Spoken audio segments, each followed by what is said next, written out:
Hello, my name is Sherry White. I work at RoMac and I work in the pocket frame department. And I've been here a little over 2 years. And I love my job and it's nice people to work with and a nice place to be.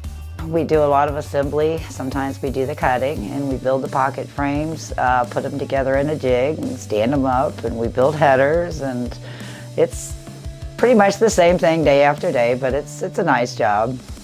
I've done construction for a little over 20 years, I would say now, and known about RoMac because I've born and raised outside of here, and I decided I'd come give it a try.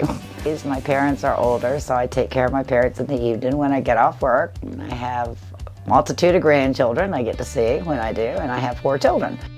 I enjoy this type of work because I think it also helps me at home. If I have repairs that I have to do, I don't have to count on a man to come and do the repairs. I can do it myself.